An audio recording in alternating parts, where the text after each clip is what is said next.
Journalism. One of the most respected and principled jobs in the world. ఒక మనిషి ప్రపంచాన్ని మార్చాలనుకుంటే journalist కంటే గొప్ప ఆయుధం ఉండదు.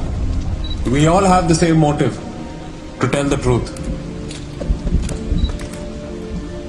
మనం ఎన్ని పేజీలు రాశామనేది కాదు,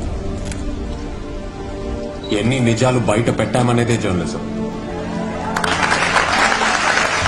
నిజమే కదా,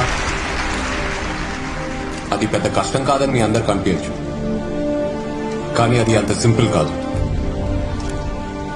ఎంతో నిజాయితీ, ఎంతో డెడికేషన్ ఉండాలి అది సాధ్యం అవ్వాలంటే.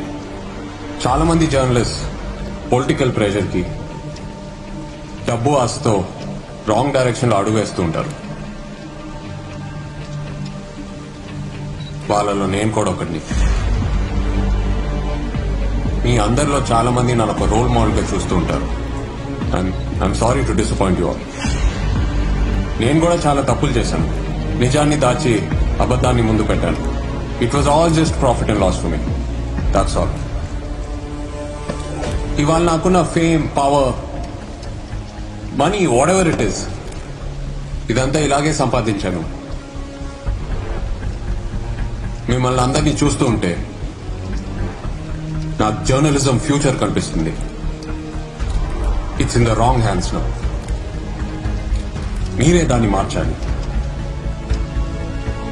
ప్రాణం పోయినా సరే నిజాన్ని మాత్రమే చెప్పండి. And if you can't do it, if you don't have the guts, don't be in journalism. ఇలాంటి పొలిటీషియన్స్ చాలా మంది మిమ్మల్ని కరప్ట్ చేయడానికి ట్రై చేస్తారు, బెదిరిస్తారు, డబ్బు ఆశ చూపిస్తారు, కానీ దేనికి లొంగద్దు. This bastard, this bloody bastard, నేను చేసిన తప్పులో సగం వీడి కోసం నాలాంటి చాలా మంది జర్నలిస్ట్ ని వాడుకొని ఇవాళ ఈ పొజిషన్ లో ఉన్నాడు. లాస్ట్ ఎలక్షన్స్ లో ఆయన పార్టీ తరఫున క్యాంపెయిన్ నేను రన్ చేశాను. ఆయన గురించి పాజిటివ్ ఆర్టికల్స్ రాశాను. ఆయన ఫ్యామిలీ చేసిన తప్పులన్నీ దాచాను. అండ్ వీటన్నిటికీ నేను డబ్బు తీసుకున్నాను.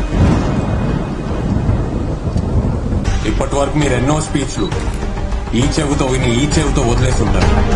అందుకే ఈసారి ఈ స్పీచ్ ని విని వదిలేసేలా కాదు, చూసి గుర్తు పెట్టుకునేలా చేయబోతున్నాను. చేయబోయే పని చూసి మీ అందరిలో ఎవరో ఒకరికైనా మార్పు వస్తే చాలు.